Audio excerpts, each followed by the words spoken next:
Hey guys, so I'm going to talk to you briefly about what I chose to do my curriculum research on. Um, I chose No Red Ink, and I chose it for the main reason in that it is strongly encouraged for use in our classrooms in Horry County. So, Horry County has been using it since I think the program became available to the public.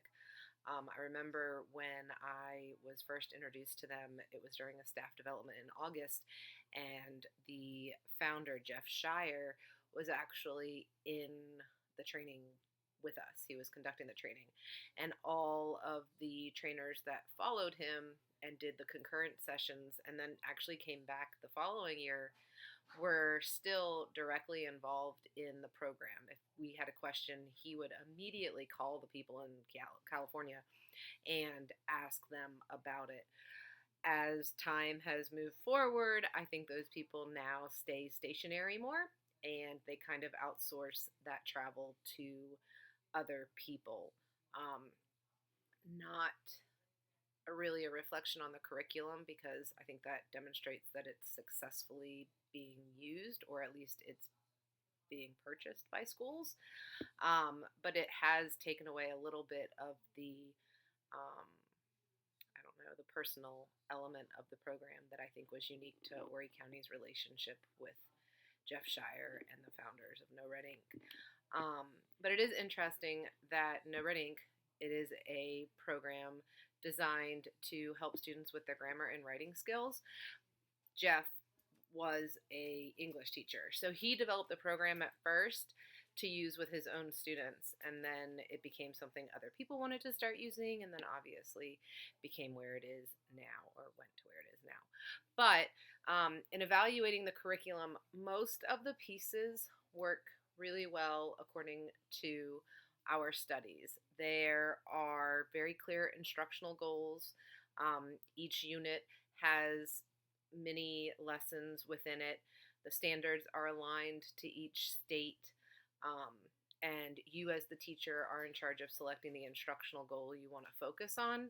And then they create an assessment based on that instructional goal. The assessment can be used as a pre assessment because you can also assign practice and growth assignments, and then you can assign quizzes.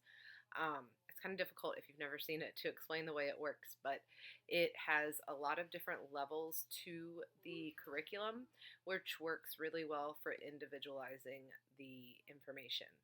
However, that being said, my students tell me that the choices, so when you sign up for No Red Ink as a student, you get to choose different songs or TV shows, movies that you are interested in, and based on that, it creates sentences with the grammar or the writing errors using the characters or songs that you've expressed interest in. My students tell me that those don't change as you get older, and so they feel like they're being treated like middle school students as seniors in high school.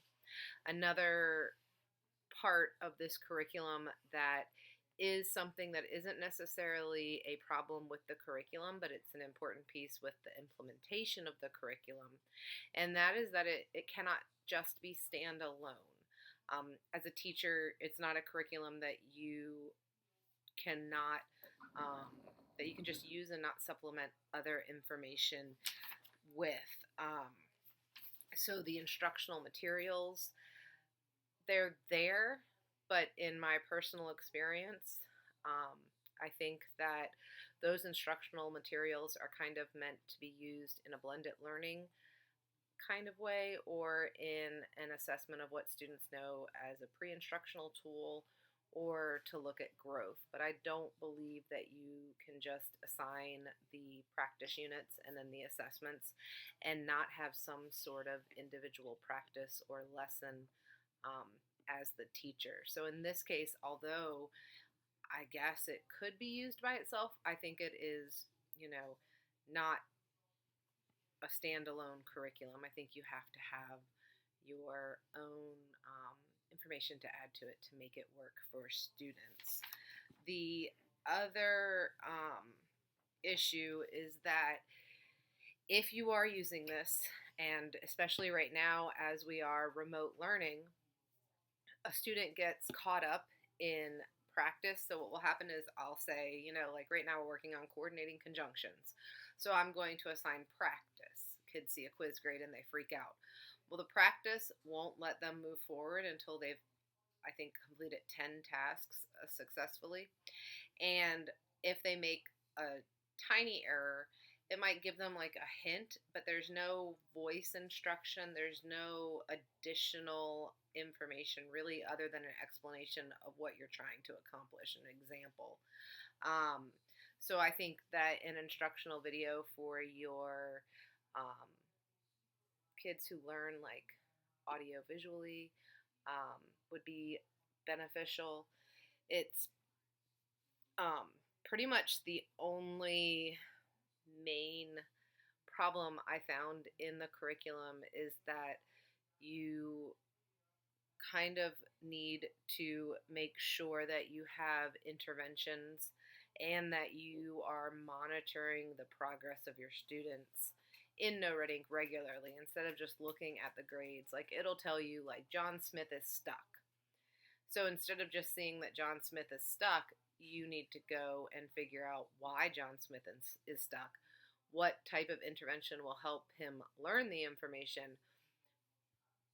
Do that and then assess and see if you've been successful. The feedback is the only piece in addition to the progress monitoring, but I feel like the feedback kind of goes hand in hand in that.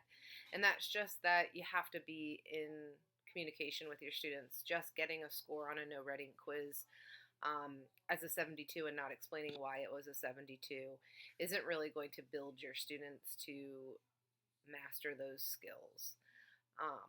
So NoRedInk as a supplement to your curriculum, to your lessons, I think is very beneficial, but I would not recommend it as a standalone curriculum. I think that it is complementary to what we do in the classroom and a great way for students to practice and see how they grow. Makes it very easy for teachers because the data is right there. But I do not believe that it is something that can just stand alone by itself. I think it needs some supplemental information. I apologize if this video was a bit everywhere. My daughter is right there motioning for my attention. So, I appreciate you guys. Have a great day.